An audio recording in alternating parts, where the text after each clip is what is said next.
Imagine a country where the average income is well below the global average. Like we're talking roughly 72% of the world's median income. Right. Not exactly a wealthy nation by standard economic measures. Exactly. So if you were to map out that country's human development based on our, traditional models, you'd expect their social progress to kind of match that financial deficit, right? Yeah, you would assume their educational systems, their healthcare, all of that would just hover somewhere in the lower middle tiers globally, Right. But now imagine that same country repeatedly, like consistently ranks #1 in the entire world for gender development. which is just a wild statistic when you first see it. It really is. And not just, doing well for their income bracket.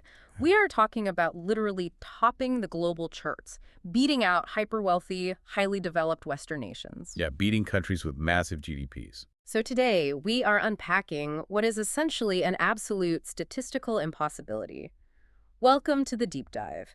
This is an exploration tailored specifically for you, the listener who loves to look past the surface-level headlines and really question the foundations of how we measure human progress. Because it really does make you question everything. It does. We are diving into a massive stack of data today, spanning from 1990 all the way to 2023, to explore what we are calling the Mongolia paradox. And it is a paradox. It's a phenomenon that forces us to completely reevaluate this presumed relationship between wealth and social progress. Because the old assumption was always money first, right? Exactly.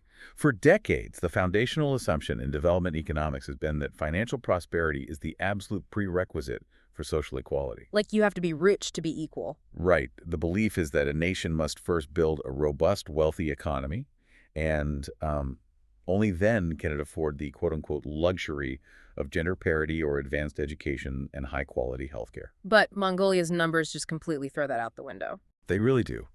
The demographic and developmental data emerging from Mongolia over the last 30 years actively dismantles that assumption. It shows us that human development, which, encompasses a long and healthy life, access to knowledge, a decent standard of living, it operates on a completely different axis than pure GDP. Yes, human progress isn't just a byproduct of having a bunch of factories or a booming stock market. Okay, let's unpack this because I want to make sure we were defining our terms clearly before we get into the really shocking Good numbers. idea. When we talk about human development, we are looking at a very specific metric used globally, right? The United Nations Human Development Index. Precisely. The Human Development Index, or the HDI, which we'll probably just call the overall development score today, was created to emphasize that people and their capabilities should be the ultimate criteria for assessing a country. Not just economic growth. Right. Not just money. It's a composite index. Mhm. It measures average achievement in 3 basic dimensions. And those are First, health, which is measured by life expectancy at birth.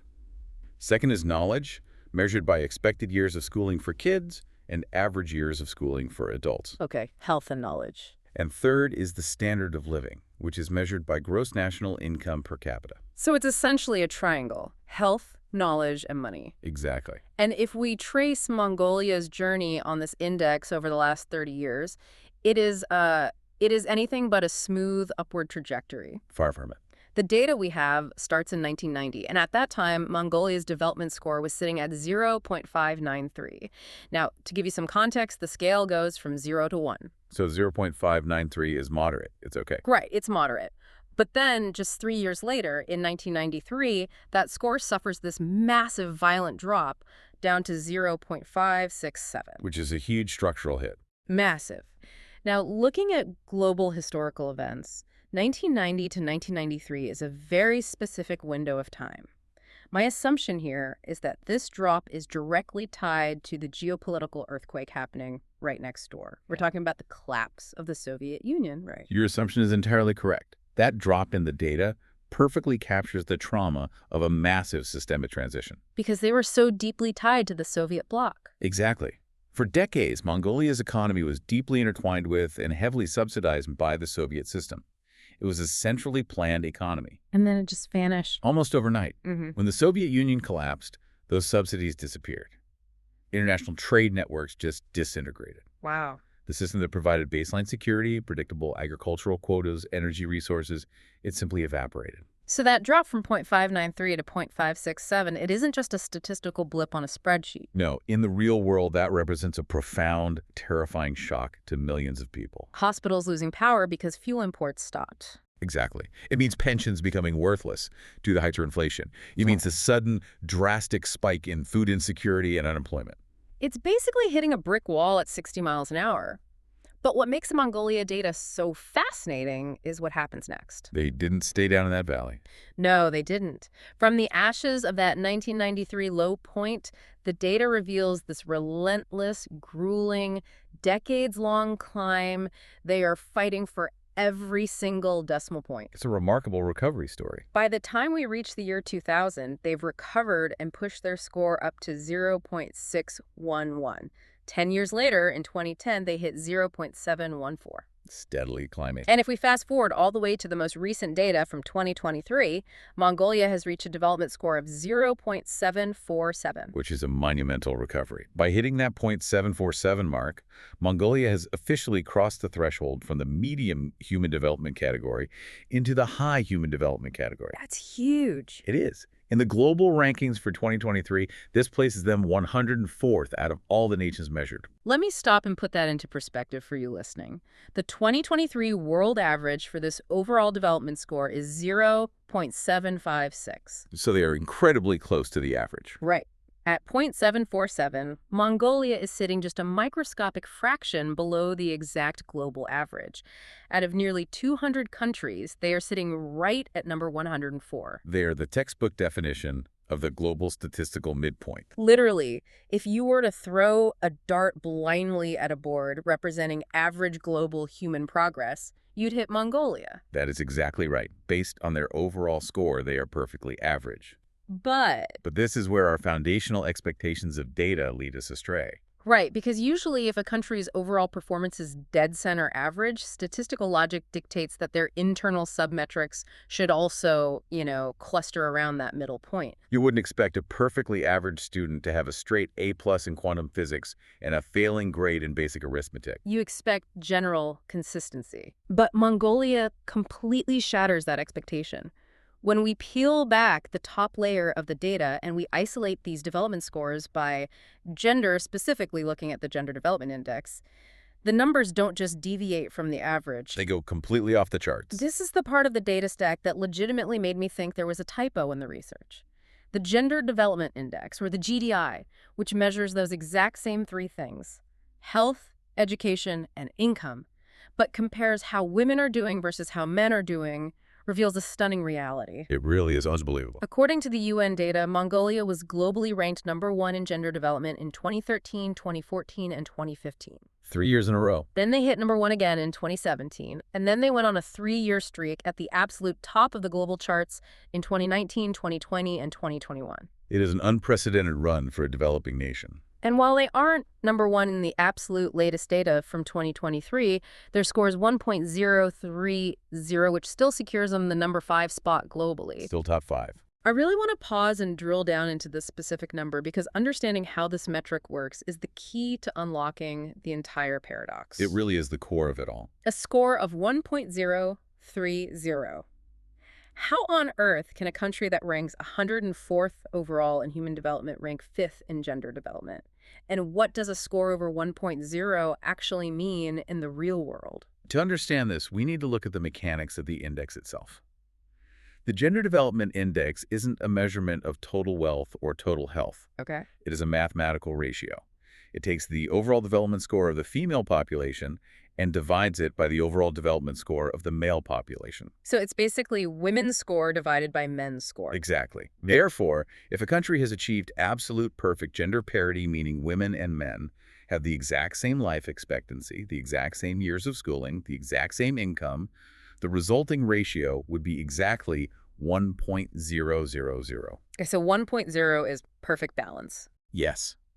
If the score falls below 1.0, it indicates that women are lagging behind men in these developmental achievements. Which is the case for most of the world, right? Unfortunately, yes. Yeah. To give you a sense of where the rest of the planet is currently operating, the 2023 world average GDI score is 0.955. So globally, women are still structurally disadvantaged. They're still catching up to men on a global scale. But Mongolia's score is 1.030.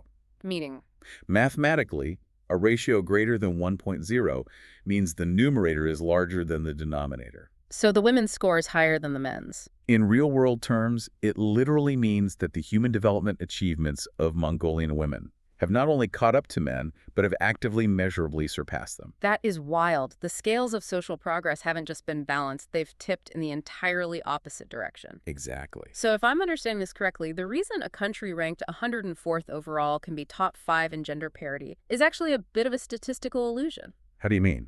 It's not that everyone in the country is doing incredibly well.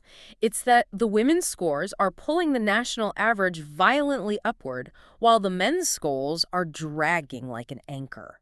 That is an incredibly astute way to visualize it. The high gender parity score is a symptom of a profound internal divergence. Divergence, right. The women are accelerating in specific developmental metrics, while the men are stagnating, or in some cases actively declining. And to find out exactly what is acting as the engine for this massive female acceleration, we have to look away from the macroeconomic data. We have to walk out of the banks and the factories, and we have to look directly at the classroom. Let's do that, because the education data is where the sheer force of this Mongolia paradox really takes shape. It's where the gap is the widest. When you look around your own workplace or you think about standard social dynamics in most parts of the world, there's usually a long-standing historical narrative of women having to fight for equal access to education. Right, fighting just to get into the room. But in Mongolia, the data reveals this massive reverse education gap. The divergence in the education sector is just staggering. When demographers look at education, they use a metric called expected years of schooling. Right. This represents the total number of years a young child entering the school system today can expect to spend in formal education, assuming current enrollment trends remain constant. Okay, so looking at the kids entering school today, what did the numbers say? For the year 2023, the data shows that a Mongolian female child has an expected schooling duration of 14.45 years. 14 and a half years. A Mongolian male child, however, has an expected duration of only 13.07 years. That is nearly a year and a half difference before they even really begin their lives. And this isn't just some optimistic projection about the future. If we look at the other major educational metric, the mean years of schooling, which measures the actual completed years of education for adults, right? Ages 25 and older. exactly, it shows the exact same female-dominated reality. In 2023, the average Mongolian adult woman has completed 9.95 years of schooling. And the men. The average adult man is sitting at 8.85 years. That represents a full concrete year of additional formal education spread across the entirety of the adult female population. It's massive. Yeah. This relentless accumulation of educational capital by women is the absolute core driver keeping Mongolia at the top of the global gender parity charts. It is the engine of their high female development score. Precisely. We often hear analogies about gender inequality being a race where men have a head start. Right. But what we are seeing here isn't just a race where women were given a head start. It's more like a grueling marathon where the men simply stop running at mile 18 and the women just keep going. That's a great way to put it. They are staying in the high schools, they are flooding the universities, they are earning the advanced degrees. But my immediate question is, why? Why are the boys dropping out? Exactly. Does this have something to do with the physical geography of Mongolia? Is it like the nomadic herding culture pulling young men out of the classroom to work the land? You have hit on a very significant cultural and economic driver. Mongolia has a deeply rooted, historically vital nomadic pastoralist culture. Right. In the vast rural expanses of the country, traditional herding of livestock is not just a cultural touchstone, it is a primary mode of economic survival. It's how families feed themselves. Exactly. And in these family structures, the harsh physical labor of herding traditionally falls to the boys and young men. Oh, okay. If a family has a son and a daughter, there's a strong economic incentive to pull the son out of school early to manage the herds, which represents the family's immediate physical wealth. And what happens to the daughter? Well, because the physical demands of winter herding on the steppe are so brutal, families often make a calculated, highly pragmatic decision. What do? They invest their limited financial resources into sending their daughters to boarding schools in the provincial centers or the capital city, Ulaanbaatar. Wow. So they recognize that herding is not a viable, safe, long-term future for the girls. Right. So they push them towards the classroom. Education becomes the survival strategy for the women, while physical labor remains the survival strategy for the men. That is fascinating. So the parents are essentially making a diversified investment. They put the boy in the physical economy of the present, and they put the girl in the knowledge economy of the future. That's a very analytical way to view it, but yes. And if we look at traditional global economic assumptions, we take it as an absolute given that degrees equal dollars. Human capital is the ultimate equalizer, supposedly. Right. More education is supposed to translate directly into higher income, better living standards, more societal power. So if we have a society where the women are significantly more educated than the men. We should see an economy where the women are the primary earners, the CEOs, and the financial powerhouses. Right. That is the logical assumption dictated by Western economic models. But this is exactly where the Mongolia paradox forces us to confront a harsh reality. Here's where it gets really interesting. When we pivot from the triumphs of the classroom to the cold, hard data of the labor market, we see that the assumption completely collapses. Education, in this context, does not equal economic supremacy. Not even close. Here's where the data gets incredibly frustrating to read. We just established firmly that Mongolian women are lapping the men in formal education. Yes. But let's look at the actual income statistics. The gross national income per capita for 2023, measured in standardized purchasing power dollars so we can compare it fairly, shows that the average Mongolian woman earns $11,204 a year. And the men, who have significantly less formal education, who drop out to work the land or enter the industrial workforce. What are they making? Their average income for 2023 is $18,386. I want you listening to really sit with that disconnect. 11,200 versus 18,300. Men are making 1.64 times more than women. Almost double. Almost double. The women leave their homes, they study for years longer, they earn the advanced degrees, they literally pull the nation's Human Development Index up by sheer force of intellect, and they are rewarded by making about 60 cents on the dollar compared to the men. It is an absolute structural betrayal of the promise of education. It's infuriating. It reveals the intense limitations of building human capital in a vacuum. Highly educated women in Mongolia are running face first into a massive, structurally reinforced glass ceiling. They have the credentials for a modern knowledge-based economy. But the economy itself does not value those credentials the same way it values male labor.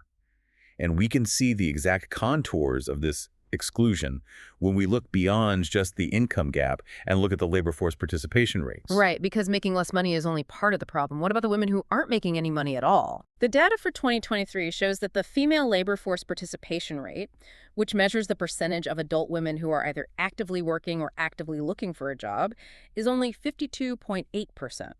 Barely over half of the adult female population is engaged in the formal economy. Meanwhile, the male participation rate is 68.9%. So the tragedy here is twofold. First, when women do enter the workforce, they are drastically underpaid compared to their less educated male peers. And second, a massive percentage of this highly educated, brilliant female population is simply locked out of the formal labor market altogether. They're sitting on the sidelines of the economy. What's fascinating here is how the data perfectly illustrates that human capital education does not automatically dismantle patriarchal economic structures. For decades, international organizations have preached that if you just educate women, patriarchal economic structures will naturally, inevitably dissolve. And Mongolia proves that this is a myth. Simply pouring education into a demographic does not automatically dismantle entrenched economic inequality. The system will gladly take the educated women, but it will not voluntarily pay them. And it certainly won't voluntarily give them political power either. No, it won't. When you look at who is actually running the country, who is writing the laws and setting the economic policies that allow this massive wage gap to exist, the data is glaring. What are the numbers on parliament? Women hold only 17.1% of the seats in the national parliament. That 17.1% figure is the keystone that holds the entire unequal structure together. Because you have to ask yourself why this disconnect between education and wealth happens. Exactly. When the legislative body, the architects of the economy, are nearly 83% male, the economic structures will inevitably, systematically favor male-dominated industries and male-centric labor models. You have deep-seated industry gender biases, a lack of childcare infrastructure keeping women out of the workforce. And a severe deficit of women in high-level corporate and political decision-making roles. It does not matter how many university degrees the women hold if the men hold all the keys to the vault. It's a complete short circuit between the mind and the wallet.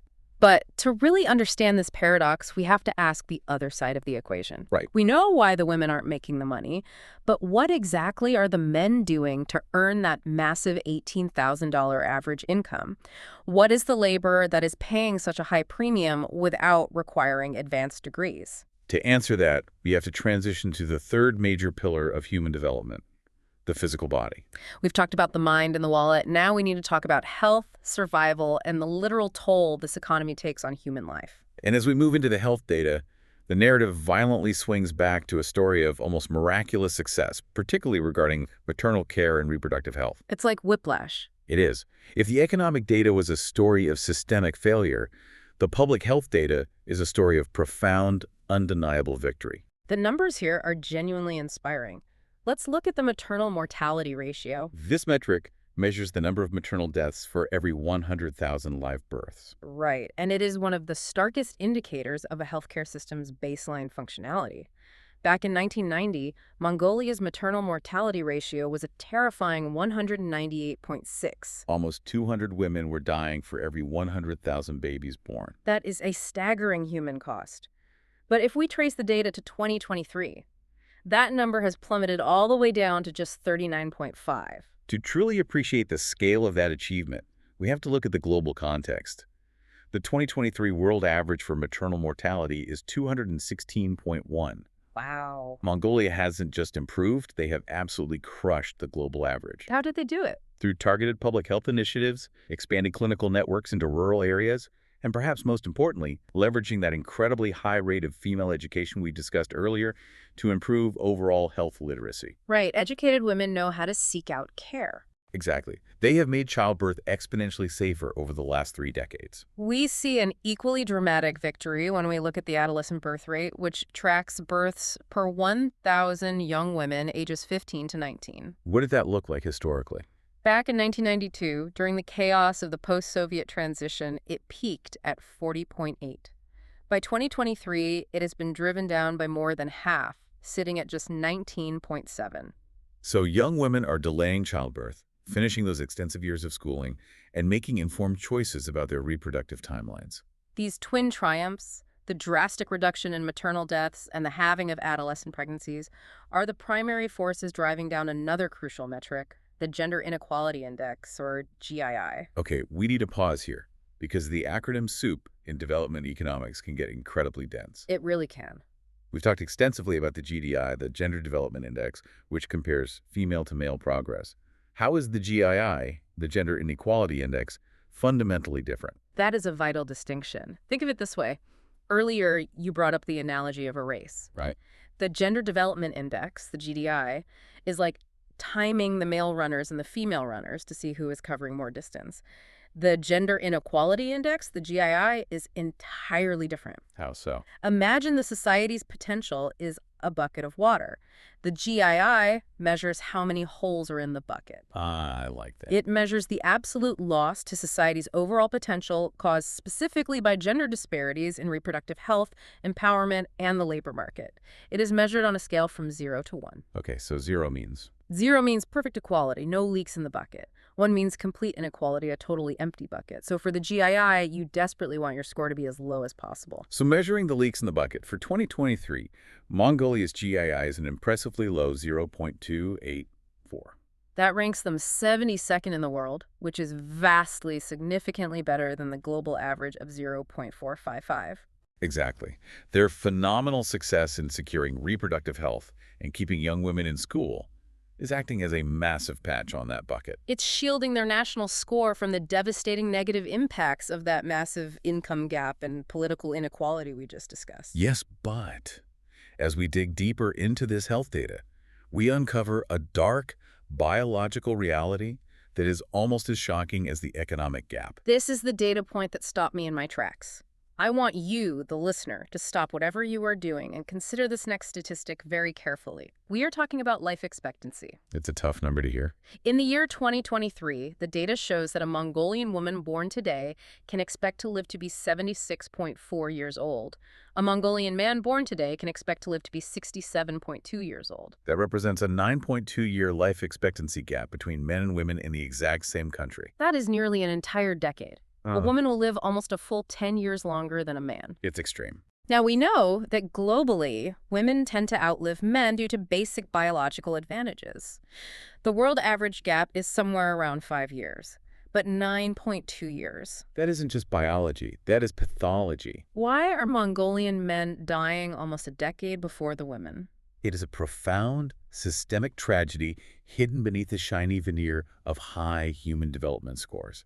And it brings us full circle back to the very first anomaly we discussed. The high GDI. Remember that astronomically high female gender development score of 1.030. We established that a ratio over 1.0 means women are outperforming men. Right. It turns out that isn't just because the women are thriving brilliantly in the classroom. It is also because the men are literally dying young. The denominator in our mathematical ratio is collapsing. That is so dark, but why? What is causing it? We know they are dropping out of school earlier, but what are they doing that is shaving a decade off their lives? If we look closely at the macroeconomic context, the grim picture finally comes into focus.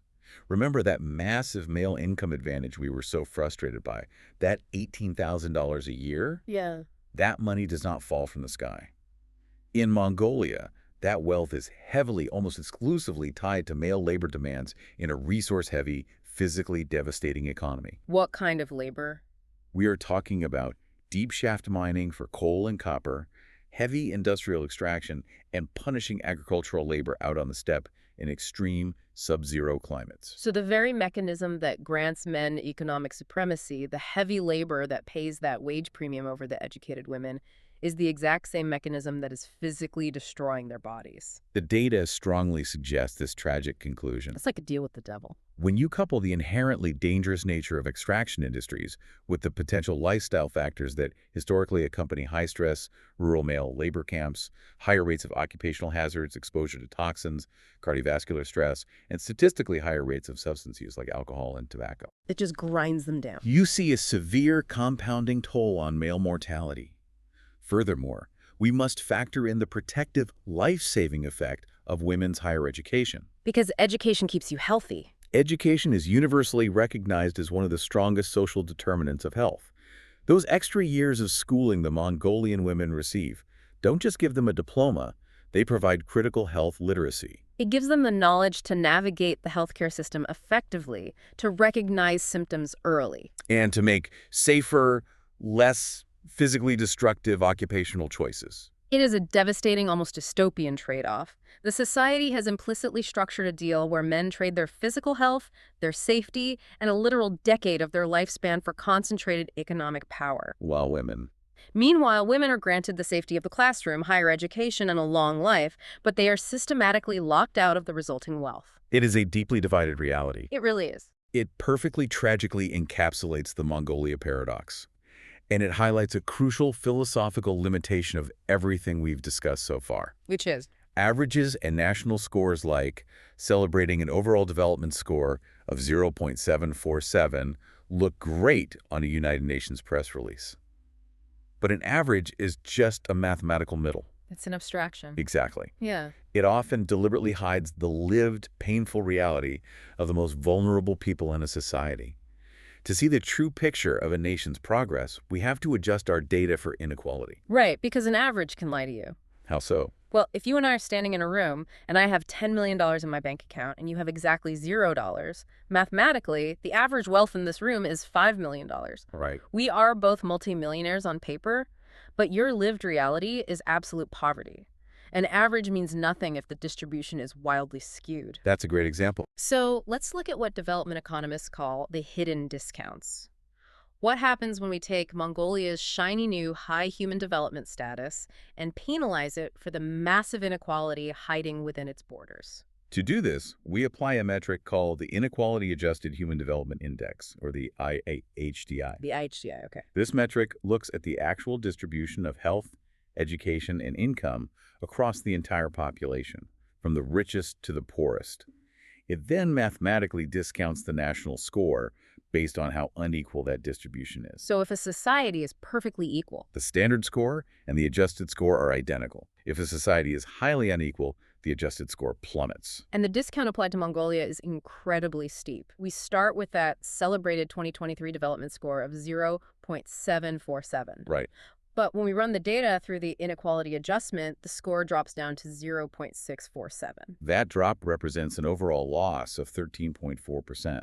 They are losing more than a tenth of their human development achievements simply because those achievements are being hoarded by specific segments of the population rather than shared equitably.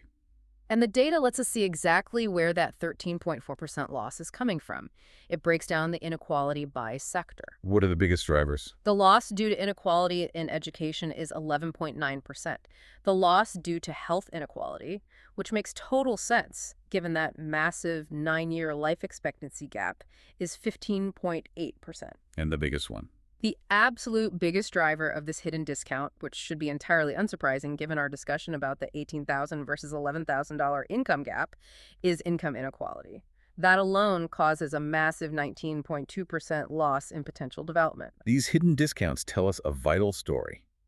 They confirm that while the average Mongolian citizen might be doing quite well statistically, there is a significant marginalized portion of the population that is being left entirely behind. The booming extraction wealth and the high-end healthcare are not trickling down evenly. Not at all. And to truly understand what left behind looks like on the ground, we have to look at one of the most sobering metrics in our data stack, the Multidimensional Poverty Index, or the MPI.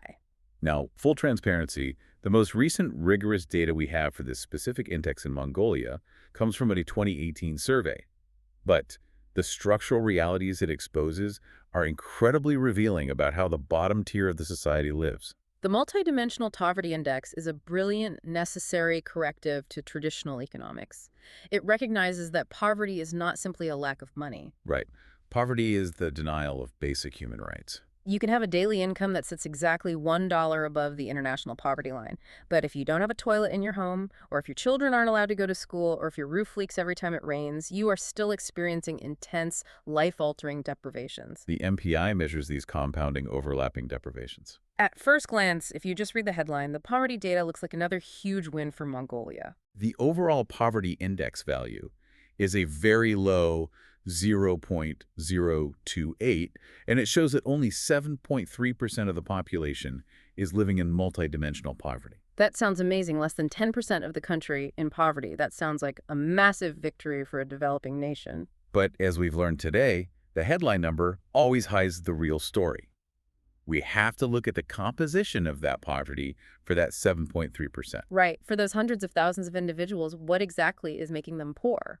The index breaks down poverty into dimensions: health, education, and standard of living. And this is where the definition of poverty looks radically physically different depending on the metrics used.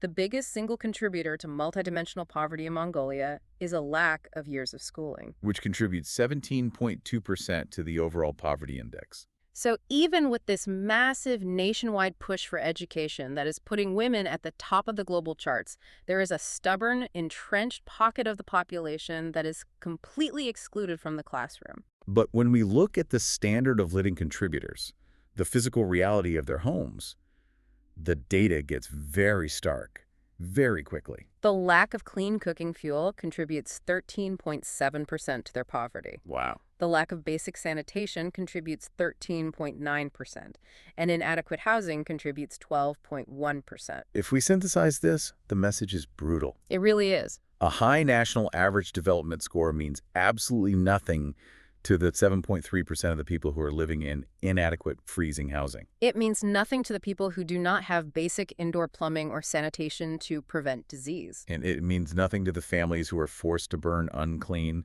toxic fuels, often raw coal or animal dung, inside their homes just to cook their daily meals and survive the winter. You cannot eat a high gender development index score. No, you cannot. That specific detail about the cooking fuel, 13.7% of the poverty metric driven by dirty fuel, is such a striking, visceral detail. It pulls you out of the spreadsheet and drops you into the physical reality of living in a harsh, sub-zero climate. To survive in Mongolia, you need fuel. To heat your home, to cook your food, to stay alive. And when we zoom out from the individual household needing fuel to cook dinner, and we look at the massive national economy we've been discussing. It leads to a massive realization. Yes, all of this rapid human development we've been tracking for an hour, the economic transition from the Soviet era, the building of massive university systems, the heavy industrial labor driving that male income up to $18,000, none of that happens by magic. It requires a staggering, astronomical, continuous burn of physical energy. Which brings us to the final, most sobering part of our data stack. We have measured the cost of this development in terms of gender equality, and we have measured it in terms of male mortality. Now we must measure the ecological cost. This is the planetary toll. And to measure it, the researchers introduce one final, relatively new metric: the Planetary Pressures Adjusted Human Development Index. The PHDI. Right. If the metric we talked about earlier was a discount for inequality, this new metric is a massive, crushing penalty for environmental destruction. This is the true dark side of the data. The methodology behind the PHDI is critical for understanding the modern world. It takes a country's standard Human Development Index score, and it mathematically discounts it based on two highly specific environmental factors. Which are? The country's carbon dioxide emissions per capita and its material footprint per capita. It essentially asks, how much damage did you do to the Earth to achieve your standard of living? And when we apply this environmental penalty to Mongolia's data, the bottom completely falls out of their miracle story. It's a steep drop. Remember, Mongolia's standard celebrated development score is 0.747. But its planetary adjusted score, its PHDI, is a mere 0.577. That is a staggering 22.8% drop from its standard score. It's massive. To give you some global perspective on just how severe that penalty is, the world average human development score only drops by 10.1% when adjusted for planetary pressures. So Mongolia's environmental penalty is more than double the global average. Exactly. Let me try to put this into an analogy that makes sense of the scale of this drop. Imagine a mid-level corporate manager. Okay. They want to project extreme wealth and success. So they execute a massive leveraged corporate buyout. They buy a mansion, they buy a fleet of sports cars, they throw lavish parties, and on paper, their net worth skyrockets. Sounds great so far. But then you look at their accounting and you realize they achieved all of this by maxing out dozens of high-interest predatory credit cards.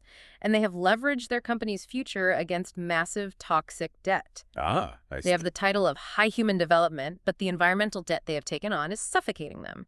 And eventually, the creditors always come calling. The debt comes due. That is an exceptionally apt analogy. The wealth is real, but the foundation it is built upon is highly toxic and entirely borrowed from the future. And when you factor in this environmental debt, Mongolia drops 31 places in the global human development rankings. 31 places. They plummet down the list, moving from a position of average global achievement to a position of severe developmental distress. Let's look at the exact ledger of the debt they are carrying. Let's look at carbon emissions. The 2023 data shows Mongolia emitting 13.6 tons of carbon dioxide per capita. And the world average. The world average is only 4.5 tons. Every single person in Mongolia is statistically responsible for emitting 3 times the global average of carbon. And while the carbon is bad, the material footprint is arguably even more alarming in its physical scale. How does that work? The material footprint metric measures the sheer tonnage of primary materials, biomass, fossil fuels, metal ores, and non-metal minerals that are extracted from the earth to meet a country's consumption and export demands. Okay, so physical stuff ripped out of the ground. Mongolia's material footprint is a massive 25.0 tons per capita. And again, let's look at the world average, which is just 12.7 tons. They are literally ripping double the raw physical materials out of the earth per person compared to the rest of the planet. If we synthesize this environmental data with the economic data we analyzed earlier, the core mystery of the Mongolia paradox completely unravels. It all comes together. We were wondering an hour ago where that massive male average income of $18,000 was coming from, and why it was costing those men almost a decade of life expectancy. Here in the planetary toll is the final answer. Exactly. Mongolia's entire economic growth model is intensely, dangerously resource dependent. The high male income is inextricably tied to this carbon-heavy, massive material footprint industrial extraction economy. They are pulling copper, coal, and gold out of the ground. So to summarize the mechanics of this paradox, Right. They are digging their wealth directly out of the earth. They are burning massive, globally disproportionate amounts of carbon to do it. they are paying the men who do the dangerous, physically destroying, digging a massive premium. And they are leaving the highly educated, globally top-ranked women entirely out of the economic windfall. Exactly. Ah. It is a development model that has produced undeniably impressive, chart-topping statistical gains in female education and reproductive health, but is built on a foundation that is actively, aggressively degrading the environment. Which represents a severe existential threat to their long-term sustainability. You cannot maintain high human development. You cannot keep funding those schools and those maternity wards. If you permanently exhaust the natural capital required to generate the revenue, and if you poison the air and water your citizens rely on. We have seen the brilliant, shining highs of their gender equality in the classroom, and we have dug into the terrifying, heavy lows of their environmental impact. The data has shown us a society that is brilliantly successful and deeply broken at the exact same time. So, given all of this, how does Mongolia map its future? Where do they go from here? The data we have analyzed today provides a very clear, objective diagnostic picture, something that researchers refer to as a development radar. It allows policymakers to see exactly where they are succeeding and where they are failing. And looking at this radar, summarizing these numbers for you, the listener, the contrasts are starker than in almost any other country on Earth. On one side of the radar, Mongolia is an absolute, undeniable global benchmark. A gender development score of 1.030 means women are outperforming men in basic development. A wonderfully low gender inequality index of 0.284 means reproductive health is secure. Maternal mortality has been crushed from 198 down to 39. And young women are staying in school. They are a shining, brilliant example of what is possible in health and education, even without massive wealth. But as you trace the circle to the other side of that same radar, the signal flashes bright red. They fail significantly, almost catastrophically, on environmental sustainability. Emitting 13.6 tons of carbon per person and suffering a massive 22.8% drop in their planetary adjusted score shows an economy desperately addicted to ecological destruction. And sitting directly in the middle of this radar, an entrenched structural glass ceiling keeps the educated women from participating in the wealth. While the toxic labor market kills the men 9 years early. So, drawing directly from the sources we've unpacked today, what is the roadmap for the next 30 years? How do they fix the broken parts of the machine without losing the parts that work brilliantly? The researchers point toward 3 distinct, urgent policy recommendations derived directly from this data. What's the first one? First, and arguably most important for immediate economic justice, translate the education advantage. Right. Mongolia has already done the hardest part of social development. They have built a brilliantly educated, highly capable female population. Now, the government and the private sector must aggressively dismantle the structural discrimination and the glass ceilings in the labor market. They need to implement policies that ensure female education actually translates into economic power, higher wages, and national growth, rather than just generating impressive equality statistics that don't pay the rent. It's time to open the vault. Get those women into the 83% male parliament. Get them into the corporate boardrooms. Let the people with the 14 years of education start designing the economy. Exactly. What is the second recommendation? Number 2 is the green transition. They absolutely must break their addiction to resource-heavy, carbon-intensive growth. They need to leverage that highly educated workforce to diversify the economy away from raw physical extraction and towards a knowledge-based service or green technology sector. They have to close that terrifying 22.8% gap between their standard development score and their planetary adjusted score. Because if they don't, the compounding effects of climate change and environmental collapse will eventually drag the health and education scores right back down into the valley. And the third recommendation from the data: Fix the baseline. while it is wonderful to celebrate high national averages, a society is only as developed as its most vulnerable citizens. They cannot ignore the 7.3% of the population trapped in multidimensional poverty. The government must eradicate this by investing heavily in basic, unglamorous, but utterly vital infrastructure, expanding rural sanitation, building indoor plumbing. And providing clean, sustainable cooking fuels to every citizen so they stop poisoning their own lungs to survive the winter. You have to raise the floor of this society, not just celebrate how high the ceiling is. So what does this all mean for us? When we started this deep dive, we talked about the assumptions we all hold about how progress works. The assumption that wealth brings equality. Mongolia has completely shattered that assumption. They have proven definitively that you do not need to be a hyper-wealthy, highly developed Western nation to achieve world-class, chart-topping gender equality in education and reproductive health. They achieved the impossible while sitting at only 72% of the global average income. It is a remarkable, paradoxical achievement that demands we rewrite our conventional economic textbooks. It proves that social priorities can outpace raw GDP. But as Mongolia, and honestly, as the rest of the rapidly developing world looks to the future, they are staring down an incredible existential challenge. The data we've explored today leaves us with one ultimate, lingering question to ponder. Mongolia has shown us how to rapidly educate a population and drastically improve maternal survival through sheer determination. But how do we continue that miracle of human development? How do we keep educating our children and extending our lives without literally consuming the earth beneath our feet to pay for it? That is the defining developmental question of our era, finding the balance between human prosperity and planetary survival. Something to mull over the next time you look at a simple spreadsheet and expect it to tell you a simple story about human beings. Thank you for joining us on this deep dive into the Mongolia paradox. Keep questioning the data, keep looking for the hidden stories in the numbers, and we'll see you next time.